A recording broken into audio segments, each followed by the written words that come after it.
Je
montre le cœur du Père et nous ouvre la voie. Confiants, nous avançons, nous par nos propres forces, mais seulement par ton sang.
Sauveur en croix.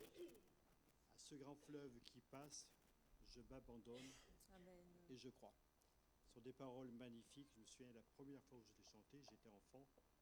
J'avais été interpellé par la musique qui est très très belle, puis aussi ces paroles qui sont impressionnantes.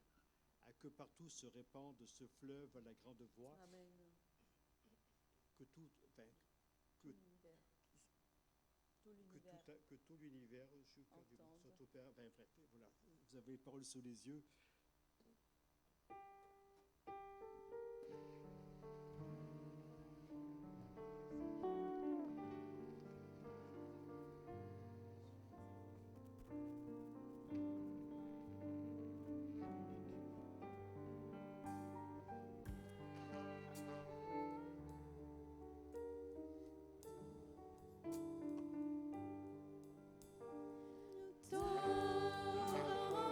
D'amour et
personnes qui ont été... Jamais je ne t'oublie, Seigneur, que je sois sûre que tu m'aimes. Que ça, je ne l'oublie jamais, que tu m'aimes.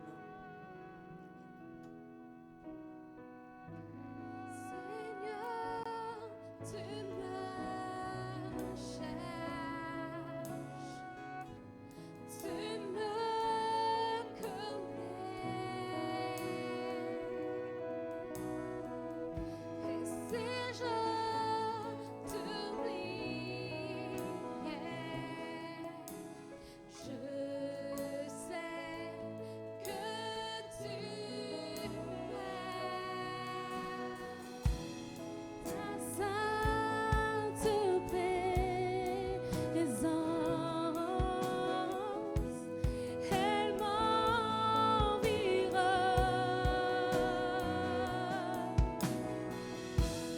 À chaque moment,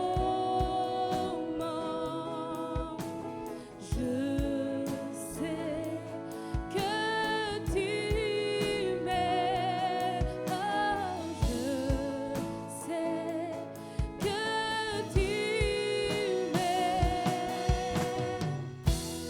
À la croix, je me prosterne, où ton sang coula pour moi.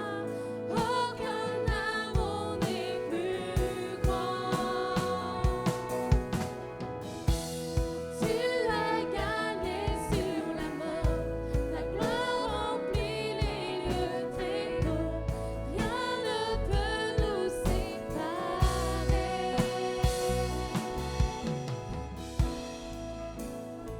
Nous aurons un deuxième tronc pour les œuvres du mouvement aussi qui suivra.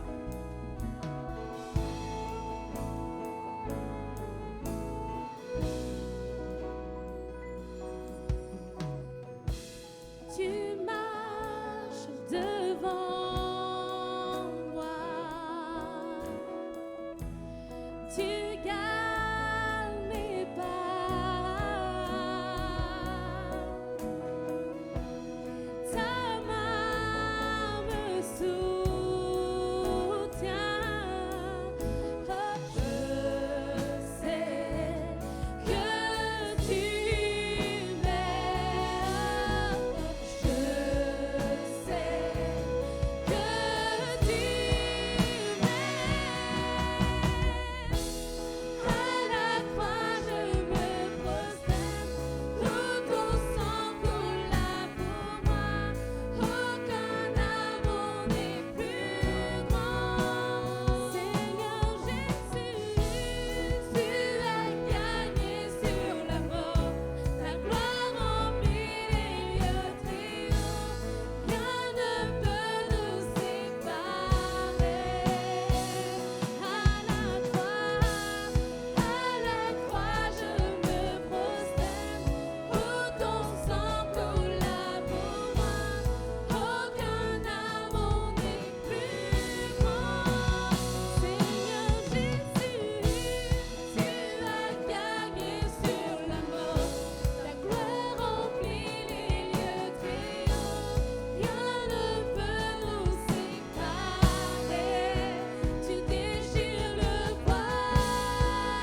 récapituler. J'ai vu tout à l'heure Daniela et Jonathan. Où êtes-vous, les amis? Bonjour également à tous. Je change de micro. Oui, une joie d'être là parmi vous ce matin dans notre famille. C'est vrai que ça fait 3 ans qu'on est parti de Poitiers, mais on pense souvent à vous quand même. C'est vrai que notre cœur est toujours à Poitiers. Et donc, ce matin, je n'ai pas fait très original. Je vais parler de Pâques, un dimanche de Pâques. Mais je crois que c'est important de parler de Pâques, de se rappeler la signification de Pâques pour nous. Et c'est vrai que Gérald l'a dit au début, en fait, chaque jour finalement c'est Pâques, puisque Pâques ça parle de Jésus qui est mort sur la croix et qui est ressuscité, et qui nous donne accès au Père. Et ça c'est chaque jour qu'on veut le vivre, c'est pas une fois par an pendant le week-end de Pâques, mais c'est chaque jour de notre vie et chaque instant. Et ce matin je vais un petit peu vous parler de la première Pâques qui a été vécue par le peuple d'Israël en Égypte.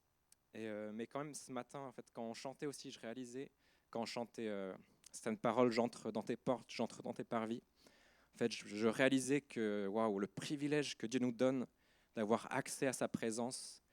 Et quand moi, j'ai travaillé un peu sur justement le peuple d'Israël, sur l'Égypte, les différentes plaies où ils ont vu la main puissante de Dieu agir, eh bien, je ne sais pas s'ils s'imaginaient qu'un jour, Dieu, ce Dieu puissant, ce Dieu si grand, si glorieux, eh bien, leur donnerait accès à tout être humain pour entrer dans sa présence et pour avoir une relation personnelle avec ce Dieu de gloire. Et je trouve que c'est vraiment merveilleux de le réaliser, et encore plus ce matin alors que nous fêtons Pâques ensemble. Alors, j'étais étonné quand je réfléchis à la fête de Pâques, de réaliser en fait en tout cas en France, en fait, on a totalement oublié, je pense, à part les chrétiens, quel est le sens, la signification de Pâques. Noël, on sait, les gens savent que c'est la naissance de Jésus, mais j'ai l'impression que Pâques, c'est un peu oublié la croix et laissé de côté, et on fête plus que les œufs en chocolat, les petits lapins qui viennent. Il n'y a rien de mal à ça en soi. Il faut quand même faire attention, pas manger trop de chocolat. Hein. Il faut faire attention à ne pas faire d'excès de chocolat. Mais quand même, en fait, la croix a été mise de côté. Cette œuvre merveilleuse qui est la raison de la venue de Jésus sur la terre, finalement, eh bien, c'est un petit peu oublié. Mais c'est important pour nous de le réaliser encore ce matin et de nous rappeler de ça. Et peut-être qu'on aura l'occasion de discuter avec des personnes de nos familles, des amis qui ne connaissent pas forcément Dieu et son œuvre. Eh bien, Pâques, c'est la bonne occasion pour leur demander, mais est-ce que tu connais le vrai sens de Pâques? Est-ce que tu connais la signification de Pâques et l'œuvre de Jésus? Voilà, c'est une petite idée comme ça pour lancer une conversation, pour pouvoir parler de Dieu. Mais donc, je vous invite tout de suite à ouvrir le livre de la Bible, dans le livre de Genèse, au chapitre 46. Donc, Genèse 46. Ceux qui connaissent leur Bible, ils se disent, mince, mais la Pâques, c'est dans Exode. Pourquoi on lit Genèse? Mais vous allez voir, vous allez comprendre. Donc Genèse 46 et les 4 premiers versets. Donc simplement pour resituer le texte dans son contexte, Joseph, donc un des fils de Jacob, a été vendu en esclavage par ses 11 autres frères. Il s'est retrouvé en Égypte. Pour faire vraiment dans les grandes lignes et pas aller dans les détails. Donc, il a été esclave là-bas, mais Dieu a changé tout le mal qu'il y avait sur sa vie, on va dire, en bien. Et il a fait de lui l'homme le plus puissant en Égypte. Et le pharaon même lui a dit, entre toi et moi, la seule différence, c'est le trône. Il n'y a que le trône qui m'élève au-dessus de toi, mais sinon, c'est toi qui diriges tout le pays. Donc, Joseph avait une place très élevée dans le royaume d'Égypte. Et donc le pharaon va avoir un rêve où il y aura 7 ans d'abondance d'abord dans le pays, puis 7 ans de famine. Et Joseph, il va gouverner le pays et il va faire en sorte que les Égyptiens, pendant 7 ans, ils vont mettre du blé ou d'autres nourritures, d'autres semences de côté, et pour pouvoir pourvoir au peuple égyptien et même les peuples alentours pendant les 7 prochaines années. Donc c'est ce qui se passe. Il y a une grande abondance et après c'est vraiment la disette. Il n'y a plus de quoi manger. La terre ne donne plus de semences, ne donne plus à manger. Et eh bien, pendant ce temps-là, aussi dans le pays de Canaan, où vivaient encore Jacob et les frères de Joseph, là-bas aussi, il y a une famine, et les frères de Joseph vont venir en Égypte pour prendre du grain, et vraiment pour épargner les détails. Finalement, Joseph va se faire connaître à eux, et il va leur dire, faites amener mon père ici avec moi en Égypte, et comme ça je pourrai pourvoir à tous ses besoins, et il n'aura pas besoin de connaître la faim. Et donc voilà, Jacob a reçu la nouvelle que son fils est encore en vie. Pendant toute sa vie, il était vraiment désespéré. Il pensait que son fils Joseph, était mort. Mais là, il va le retrouver, il s'apprête à le rencontrer. Et donc, en Genèse 46, versets 1 à 4, Israël partit avec tout ce qui lui appartenait. Donc Israël, c'est l'autre nom de Jacob que Dieu lui a donné. Il arriva à Beersheba et offrit des sacrifices au Dieu de son père Isaac. Dieu parla à Israël dans des visions nocturnes. Il dit « Jacob, Jacob !» Israël répondit « Me voici !» Et Dieu dit « Je suis Dieu, le Dieu de ton père. Ne crains pas de descendre en Égypte, car c'est là que je te ferai devenir une grande nation. C'est moi qui descendrai avec toi en Égypte, et c'est moi qui t'en ferai aussi remonter. Et Joseph te fermera les yeux de sa propre main. » Amen. Donc pourquoi est-ce que j'ai choisi ce texte pour parler de Pâques, de la Pâque ? Eh bien dans ce texte, en fait, on voit que Dieu dit à Jacob de descendre en Égypte, qu'il est avec lui, mais que c'est lui aussi, c'est Dieu qu'il fera ressortir d'Égypte. C'est pas que lui-même ressortira de ses propres forces, mais c'est Dieu qui va le faire ressortir d'Égypte. Et ça, c'est quelque chose sur lequel je veux mettre l'accent ce matin, sur la notion de grâce, que en fait, c'est Dieu qui est au contrôle de tout, en fait, du début à la fin de l'histoire, c'est lui qui contrôle toute chose. Il y a beaucoup de choses à dire sur la Pâque, que ce soit du temps d'Israël ou après ce que Jésus accomplit aussi à Pâques. Et au lieu de vous faire un peu une liste pour comprendre ce que c'est, j'ai décidé de vous raconter un petit peu une histoire, en fait, où vous allez vous mettre dans la peau d'un Israélite au temps de la Pâque, et essayer de vous imaginer en fait comment est-ce qu'il va vivre cette première Pâque. Vous êtes d'accord pour ça ? Ouais. Donc voilà, vous êtes tous des Israélites et vous êtes en Égypte. Donc imaginez-vous le soir de la première Pâque dans le pays d'Égypte. Il y a 430 ans, jour pour jour, Dieu a parlé à votre ancêtre Jacob et il lui a dit que c'est lui-même qui vous fera sortir d'Égypte. Mais voici que vous avez été réduits en esclavage. Et les Égyptiens prennent même vos fils nouveau-nés et ils les tuent. Ils les jettent dans le Nil. Depuis quelque temps, la situation semble changer. Depuis que Moïse est réapparu. Bon, Moïse, ça faisait 40 ans qu'on ne l'avait pas vu, on pensait qu'il était mort. Mais vous le revoyez à présent. Et les choses semblent changer. Il se rend régulièrement au palais royal, devant le pharaon. Et les Égyptiens sont frappés de toutes sortes de plaies. Malgré cela, le pharaon endurcit son cœur. Moïse demande au pharaon de laisser partir son peuple pour qu'il parte dans le désert, adorer son Dieu, adorer votre Dieu. Mais le pharaon refuse. Moïse et son frère Aaron vous ont dit de vous tenir prêts ce soir. Il y a quelque chose qui va se passer. Dieu va opérer une grande délivrance. Alors vous vous êtes rassemblés en famille, tout le monde est là. Quelques jours auparavant, vous avez choisi dans votre troupeau un agneau ou un chevreau d'1 an, sans tache, sans défaut. Alors le soleil est déjà en train de se coucher et vous vous apprêtez à sacrifier votre agneau. Vous allez récolter son sang dans une bassine et vous allez prendre de son sang et asperger les montants de votre porte d'entrée. Moïse et Aaron vous ont dit que c'est ce sang qui vous protégera cette nuit du destructeur. Puis vous allez prendre l'agneau, le faire cuire au feu, rôti au feu, tel quel, avec les entrailles. Et vous allez le consommer avec votre famille et peut-être aussi quelques voisins qui se sont joints à vous qui vivez seul et donc qui partage ce repas avec vous. Vous faites également cuire des pains. Des pains avec de la pâte qui n'a pas eu le temps de lever. La pâte n'a pas eu le temps de fermenter. Vous n'avez pas le temps d'attendre qu'elle fermente, car là, vous vous tenez prêt déjà à partir. Vous êtes prêt à partir, vous avez déjà attaché votre ceinture, vous avez mis vos sandales à vos pieds, vous avez un bâton dans votre main. Et avec cet agneau et ce pain, vous allez consommer des herbes amères qui vous rappellent la vie amère de l'esclavage pendant les 100 ou 150 dernières années. Moïse et Aaron vous ont dit que c'est la dernière nuit que vous passerez en Égypte et que bientôt cet esclavage prendra fin. Au loin, vous commencez à entendre des cris de lamentation. Puis d'autres cris se rajoutent aux premiers. Bientôt, vous entendez une grande agitation à l'extérieur. Des pleurs, des cris, des exclamations de colère également.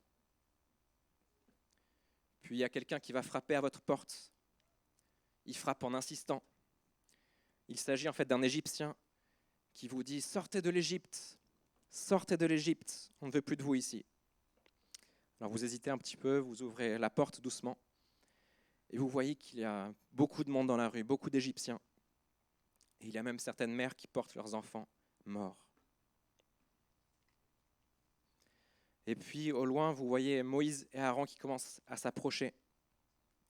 Et ils ordonnent à tous les Israélites de sortir de chez eux. Le Pharaon vous chasse de son pays et vous ordonne de partir avec vos femmes, vos fils, vos filles et tout votre bétail. Alors, comme Moïse vous l'avait prescrit le soir d'avant, eh bien vous allez demander des objets précieux aussi aux Égyptiens. Alors vous envoyez un là qui passe, vous l'interpellez et vous lui demandez des objets précieux. Alors à toute vitesse, il rentre chez lui et puis il revient avec quelques vases en or, des vases d'argent. Il vous les donne et il vous tire par la main pour vous amener hors de la ville. Lorsque vous arrivez hors de la ville, vous voyez tout le peuple d'Israël qui est là, comme une foule très nombreuse, et vous sortez de l'Égypte. Dieu vous a sauvé de la mort, il vous a épargné de l'ange de la mort, il vous a sauvé du joug de l'esclavage. Vous êtes enfin libre et vous vous dirigez vers le pays promis à vos ancêtres Abraham, Isaac et Jacob. Et puis tous les ans, à la même date, vous fêterez à nouveau la Pâque en vous rappelant comment Dieu vous a sauvé de la main des Égyptiens et comment il a épargné tous vos premiers-nés. Vous raconterez les actes terrifiants que Dieu a accomplis en Égypte et comment le Pharaon exerçait un bras de fer. Et vous raconterez comment Dieu vous a finalement sauvé. Vous ne comprenez pas toujours pourquoi il vous a choisi vous particulièrement, pour être son peuple. Vous savez juste que votre père Abraham a cru en Dieu. Il a eu foi en Dieu et cela lui a été compté comme justice. Vous aussi, en quelque sorte, vous avez eu foi dans la parole que Dieu a donnée au travers de Moïse. Parce que si vous n'aviez pas sacrifié l'agneau le soir de Pâques et si vous n'aviez pas répandu son sang sur les montants de votre porte, alors vous auriez perdu des enfants, des fils, des filles. Vous avez donc eu foi que ce sang vous protégerait de l'ange destructeur de Dieu. Vous avez eu foi que Dieu vous ferait sortir d'Égypte en ce jour de Pâques et vous vous êtes tenus prêts. Après 20 ans passés à errer dans le désert, vous réfléchissez souvent à cette nuit épouvantable et aux cris des mères qui découvraient leurs enfants morts. Vous constatez que vous avez été épargnés par Dieu, mais qu'au final vous vous êtes comportés comme des rebelles à son égard, contre lui, à plusieurs reprises. Alors pourquoi Dieu vous a-t-il choisi par rapport aux Égyptiens ? Dieu vous a fait sortir de l'esclavage, mais vous avez l'impression d'être toujours esclave tout de même de vos pulsions, de vos peurs, de vos pensées, de vos paroles. Parfois, vous aimeriez être comme Moïse, qui est confiant en Dieu, mais au lieu de cela, vous vivez dans la crainte et dans le doute. Alors, en cette nuit de Pâques, vous levez les yeux vers le ciel étoilé et vous espérez qu'un jour Dieu donne à son peuple un sacrifice un nouveau sacrifice qui soit plus grand que celui de l'agneau de Pâques, qui soit un grand sacrifice qui vous libère aussi de l'esclavage du péché. Voilà. C'est une petite histoire d'un Israélite qui a vécu la première Pâques et qui se rappelle chaque année cette Pâques et comment Dieu a libéré son peuple de manière extraordinaire, de manière puissante, de la main des Égyptiens. Mais finalement, il voit qu'en fait, il est toujours esclave de quelque chose. Il y a quelque chose qui le tient encore prisonnier. Bon, peut-être qu'il est un petit peu en avance sur son temps, cet Israélite, je ne sais pas. Mais en tout cas, eh bien, c'était la réalité, la réalité de l'histoire. Le peuple d'Israël a été libéré de l'esclavage physique des Égyptiens, peut-être mental aussi. L'esclavage aussi se passe dans la tête souvent. Mais il y a quelque chose qui n'allait toujours pas. Ils n'arrivaient pas à plaire à Dieu. Ils n'arrivaient pas à obéir pleinement à sa volonté et faire la joie de Dieu. Alors Pâques en hébreu, c'est le mot Pessa, qui signifie passer outre, dans le sens d'épargner. Donc c'est Dieu qui a épargné les premiers-nés, qui a épargné son peuple pendant la 10e plaie plutôt d'Égypte. Et comme je vous le disais au début, ce qui est important de noter dans cette fête, c'est la notion de grâce, de la grâce de Dieu. C'est Dieu qui a libéré son peuple. Et le peuple, lui, il n'y est pour rien. Comme Dieu l'avait promis à Jacob, c'est moi qui t'accompagnerai en Égypte et c'est moi-même qui t'en ferai ressortir. En Jésus, il y a une liberté plus grande encore. Il a apporté la dimension et le sens de la Pâque à une autre dimension. Nous, aujourd'hui, chrétiens, ce n'est pas la sortie d'Égypte que nous fêtons. On peut bien sûr s'en réjouir, mais c'est le sacrifice de Jésus que nous fêtons. L'agneau de Pâques qui a été offert sur la croix pour tous nos péchés. La Pâque que le peuple d'Israël prenait chaque année, en fait, les préparait à la grande Pâque, la Pâque de l'agneau de Dieu. Celle où l'agneau pur et sans défaut de Dieu serait sacrifié pour que beaucoup soient sauvés, comme eux aussi ont été sauvés de la mort en Égypte. Alors chaque année, ils refaisaient le sacrifice de l'agneau, ils mangeaient, ils se rappelaient les œuvres merveilleuses de leur Dieu. Et c'est vrai que quand on pense souvent à l'Ancien Testament, au peuple d'Israël, eh bien, la plupart du temps, on pense à la loi stricte que Dieu a donnée par Moïse et qui était tellement dure à suivre. Mais la loi était certes là pour apprendre à Israël comment marcher avec droiture et faire régner la justice au sein du peuple.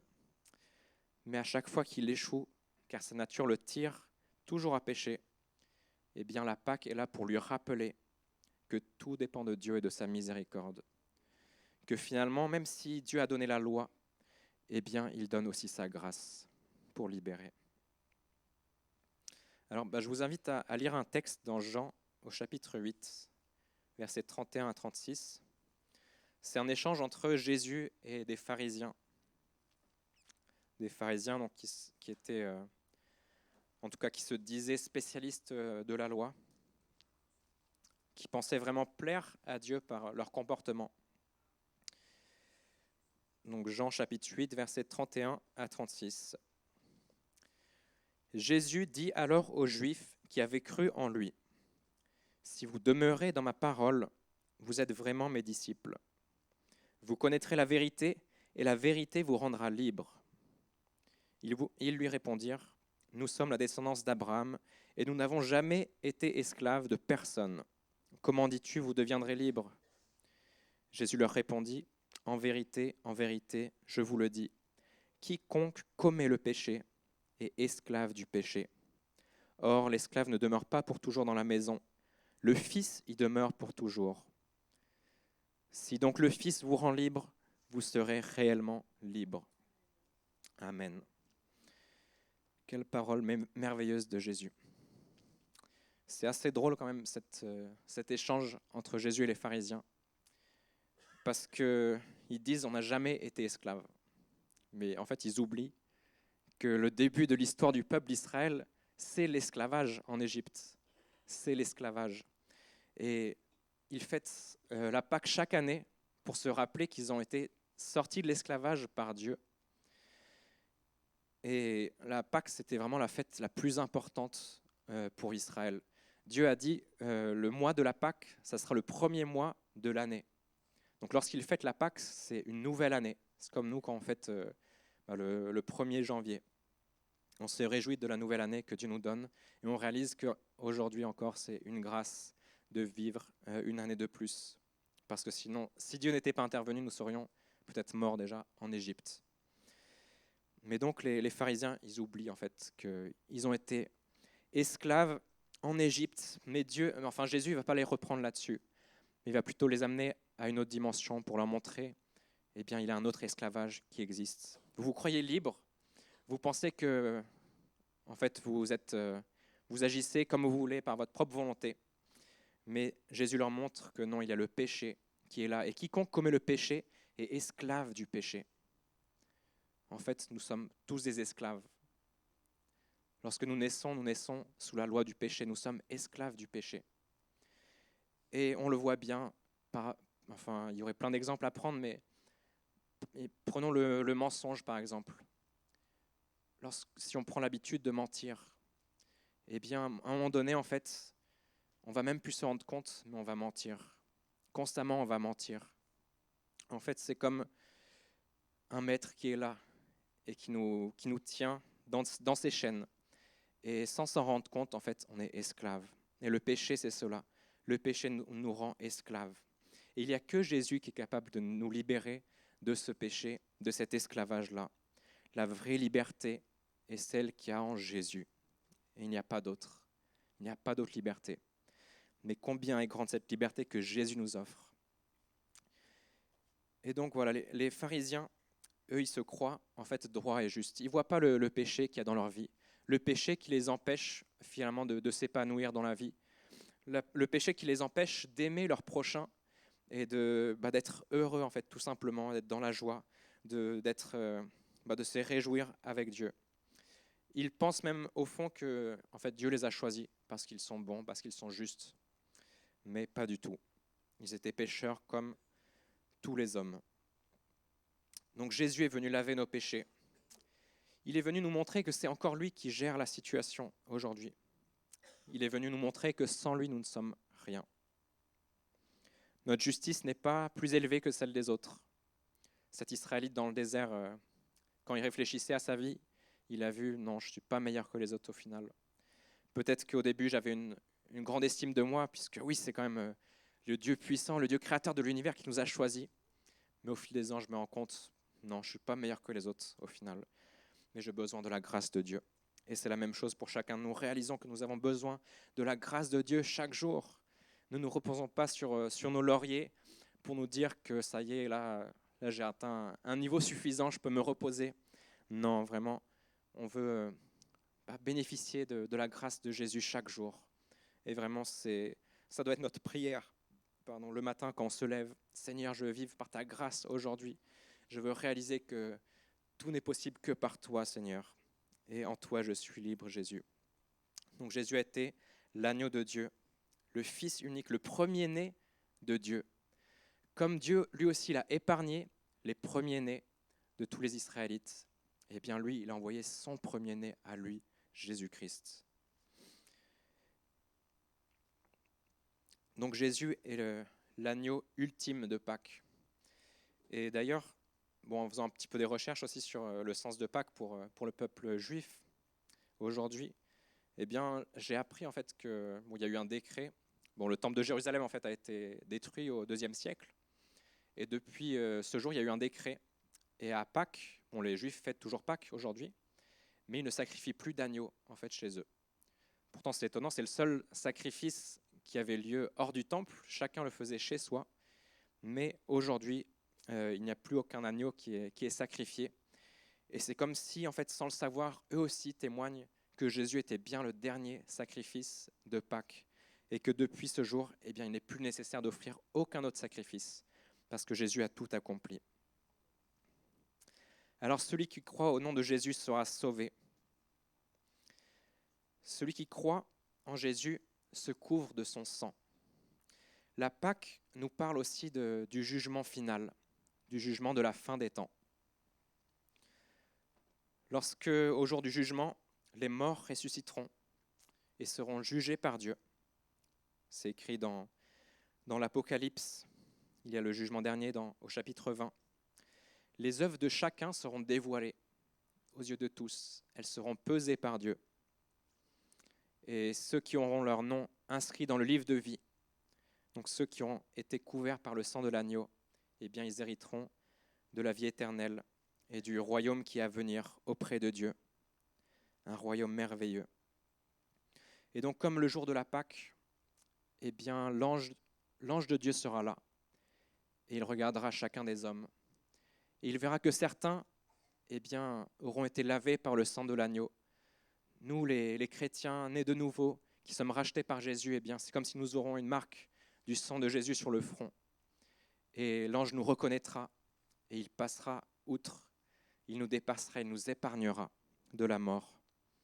Mais par contre, ceux qui n'auront pas fait ce choix sur la terre de suivre Jésus, de marcher selon ses enseignements, de l'aimer, eh bien ces personnes-là, elles seront comme nues devant Dieu ce jour-là. Et l'ange destructeur les verra comme des personnes qui n'ont pas reçu le sang de l'agneau. Et donc elles seront jetées, ces personnes, dans le feu éternel, dans l'étang de feu, et là où aussi Satan et ses anges auront été jetés auparavant. La Pâque nous parle du jugement dernier. Nous devons nous tenir prêts. Comme les Israélites aussi, comme le peuple d'Israël, eh bien, avoir cette marque du sang de l'agneau sur nous, dans nos vies. C'est quelque chose à faire régulièrement. On doit constamment nous laisser couvrir par le sang. On ne doit pas marcher par nos propres forces, mais on doit compter sur la grâce de Dieu.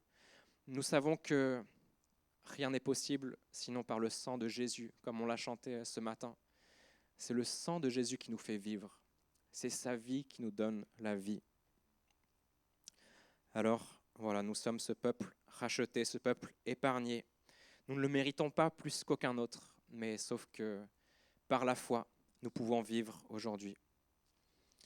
Voilà un petit peu ce que je voulais partager sur Pâques. Il y aurait franchement des milliards d'autres choses à dire sur Pâques. Mais donc, simplement pour résumer, la Pâques marque la fin de l'esclavage, du péché dans nos vies. Ce n'est pas qu'on ne va plus pécher, mais c'est que Dieu nous donne la possibilité d'être affranchis.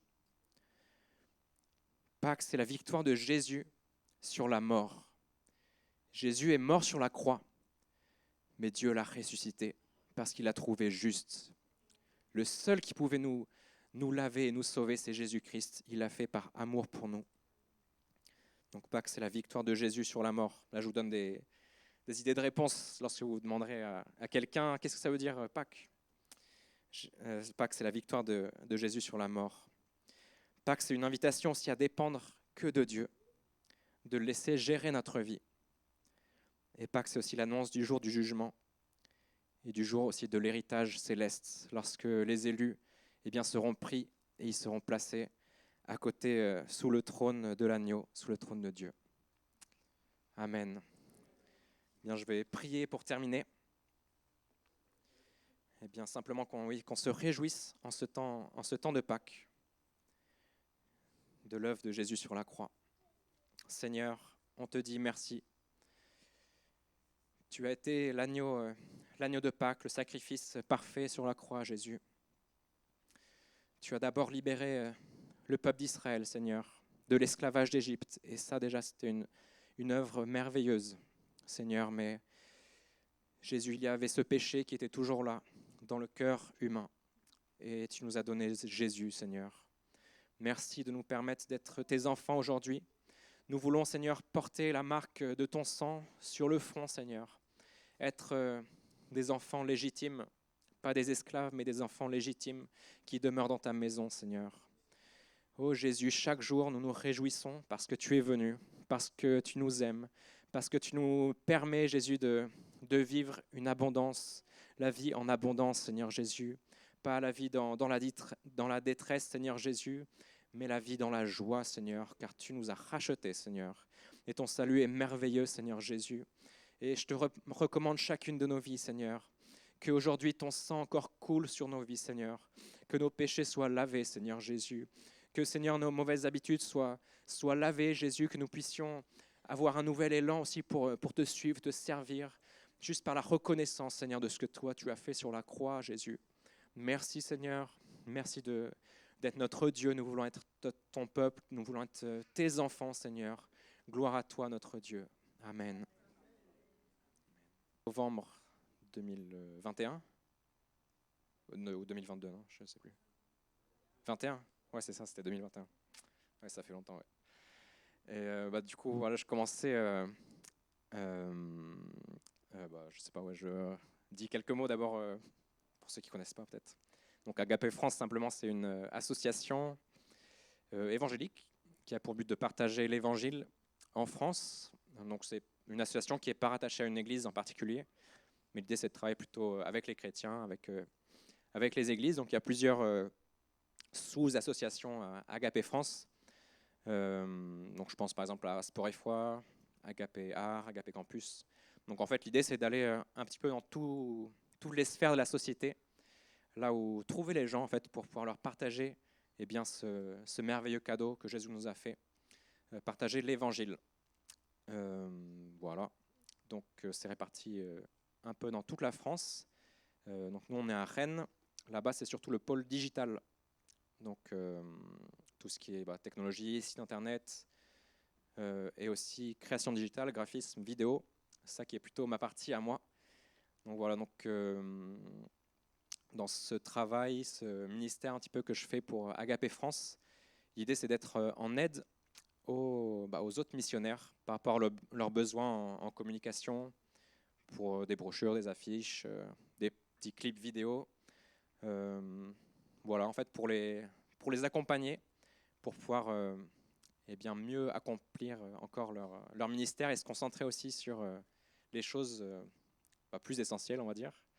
Donc voilà, c'est un travail un peu d'arrière-plan, mais c'est très intéressant parce que ça permet d'être en contact avec tous les missionnaires de France et d'avoir un bel aperçu de ce qui se fait. Là, dernièrement, qu'est-ce que j'ai fait ? On travaille sur un teaser pour un camp pour les jeunes adultes avec l'association Sport et Foi, donc qui partage l'évangile par le sport. J'ai fait quoi d'autre ? Enfin voilà, il y a plein de projets. Et donc la semaine prochaine, avec l'équipe digitale, on part en Espagne pour être un petit peu sur le terrain, nous aussi. Donc la plupart de l'année, on est derrière les écrans, c'est super bien aussi. Mais donc on va aller en Espagne où il y a une auberge gérée par Agape Espagne. Donc c'est sur le chemin de Saint-Jacques-de-Compostelle. Donc le chemin de Saint-Jacques, c'est emprunté par beaucoup de monde. Je ne sais pas les chiffres, j'en sais rien. Mais je pense que c'est plusieurs centaines de milliers de personnes par an, à mon avis. Et il y a de tout. Il y a des personnes vraiment qui ont rencontré Jésus, qui sont convaincus de leur foi et qui marchent pour réfléchir aussi, peut-être faire le point sur leur vie. Il y a des personnes aussi qui sont en recherche de Dieu et qui veulent comprendre un petit peu mieux, donc qui prennent du temps à part pour chercher qui est Dieu. Et je pense qu'il y a même des personnes qui, en commençant, sont convaincues que Dieu n'existe pas, mais Dieu aussi permet au travers des compagnons de route aussi de pouvoir découvrir qui est Jésus. Et donc là, c'est une auberge qu'on va gérer pour accueillir toutes ces personnes. Bon, on appelle ça des pèlerins, mais je ne sais pas si c'est le bon mot. En tout cas, tous les gens qui marchent, voilà, les marcheurs. Donc on va faire les repas, faire les lits, nous occuper de tout ça. Et les soirs, on aura des temps aussi, on va projeter soit des épisodes de Chosen, donc la série qui retrace un petit peu la vie de Jésus, soit des parties du film de Jésus. En tout cas, voilà, ça sera l'occasion de déclencher un petit peu des conversations et après, éventuellement, partager notre foi, en tout cas discuter avec les gens et les aider dans leur cheminement avec Dieu aussi. Voilà, donc je pense que ça va être sympa. On part samedi prochain pour la route. Et voilà, je ne sais pas trop quoi dire d'autre. Sinon, c'est vrai que oui, quand j'étais venu aussi, j'avais demandé du soutien financier aussi pour pouvoir me permettre de faire ce travail-là, puisqu'on compte sur les dons de chacun. Et donc, c'est en janvier que j'ai pu officiellement commencer, où j'ai atteint tout le soutien nécessaire pour commencer. Et donc voilà, c'était une joie après un an, un petit peu plus d'un an à faire des différentes demandes. Et voilà, merci aussi à chacun aussi qui me soutient, c'est vraiment une joie. Et merci pour le soutien dans la prière aussi, c'est très important. Voilà, moi je ne vais pas parler plus, merci en tout cas.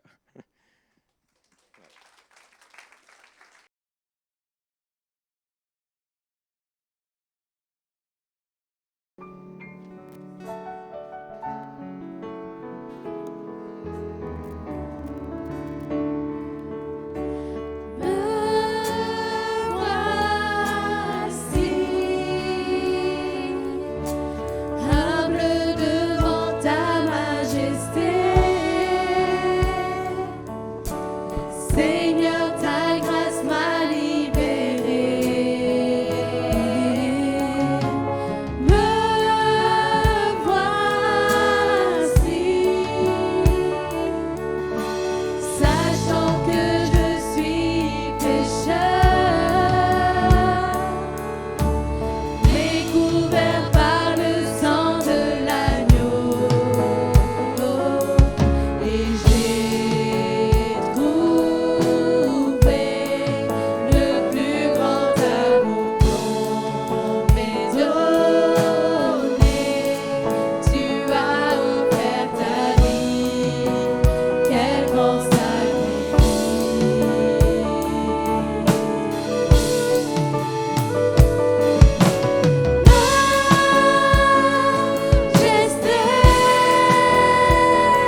sois fort, tiens bon, tiens bon, le Seigneur est avec toi.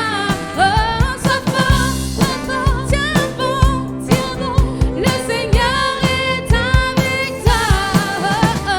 Non, je n'ai pas peur, qui peut m'effrayer? Je marche en vainqueur, gagnant par la foi. Toi aussi marche et gagne par la foi. Le Seigneur, ton Dieu, est avec toi. Sois fort, tiens bon, le Seigneur est avec toi. Sois fort, tiens bon, le Seigneur est avec toi. Non, je n'ai pas peur, qui peut m'effrayer? Je marche en vainqueur, gagnant par la foi. Toi aussi marche et gagne par la foi. Le Seigneur, ton Dieu, est avec toi. Sois fort, Allez, on écoute les filles. sois fort, tiens bon, le Seigneur est avec toi. Oh, sois fort, tiens bon, le Seigneur est avec toi. Oh, non, je n'ai pas peur, qui peut m'effrayer? Je marche en vainqueur, gagnant par la foi. Toi aussi marche et gagne par la foi. Le Seigneur, ton Dieu, est avec toi. Sois fort, tiens bon, le Seigneur est avec toi. Sois fort, tiens bon, le Seigneur est avec toi. Non, je n'ai pas peur, non, non, non, qui peut m'effrayer? Je marche en vainqueur, gagnant par la foi. Toi aussi marchant, gagne par la foi. Le Seigneur, ton Dieu, est avec toi. Sois fort, le Seigneur